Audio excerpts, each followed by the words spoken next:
Today, we will learn about Middle English. It existed from 1066, when William of Normandy became King of England, and around 1500, when English became more like what it is today. That's what we call modern English. Hopefully you all know what that is. Please, sir, can we start? Yes. Let's start with the vowels.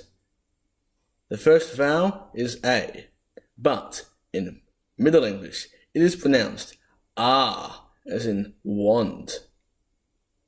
And there's E, which would sound like either air or ah, or A, sweat or hay. I sounds like E, for example, C. O, as in the O in boat, or oo, as in boot. Unlike modern English, Middle English pronunciation is not universal. Your location in England at the time was a very important factor in how you spoke.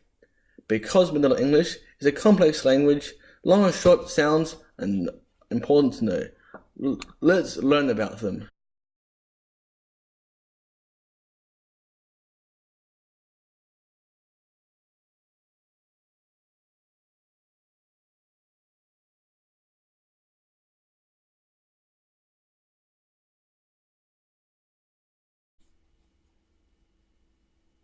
Let's practice some of these sounds.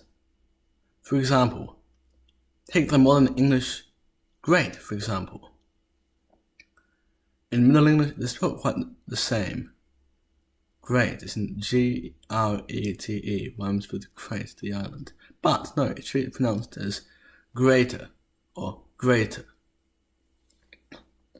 There will be a heap of exceptions for these, but we speak modern English, which has heaps of them, so you should be okay. Some pronunciation things I should fill you in first are Y is a long I, like I, and night has a Y instead of an I, as is flight. And the last rule with an E is, an E can be omitted if it is at the end of the word, or if you feel like it, or the word allows it. However, if you have another vowel than an E, the vowel, including the E, must stay.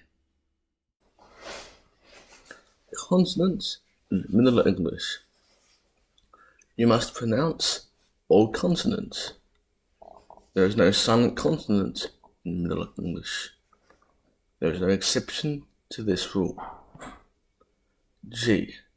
A G in Middle English might sound like the G in beggar, or the G sound in edge. Now to F.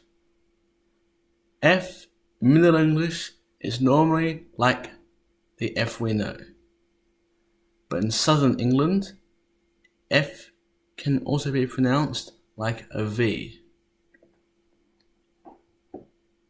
S. And S is usually pronounced as in normal English, but occasionally can be pronounced as a Z, which we modern English speakers made our only letter up for. For something much harder.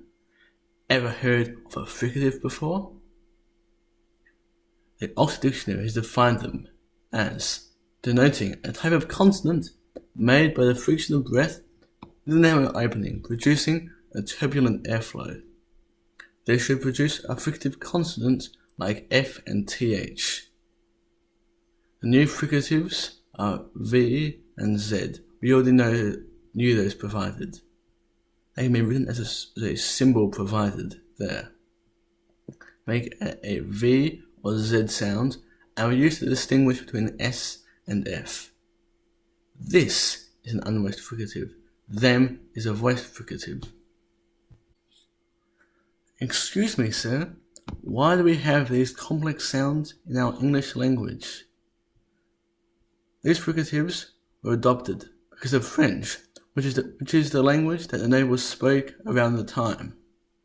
Because of this, English borrowed and still contains many French words. These fricatives are put in place so that we can distinguish between French words which tend to contain voiced fricatives such as vine and glacier, and native English words. These generally will contain unvoiced fricatives, where French would have put voiced fricatives. This should help you become a native Middle English speaker.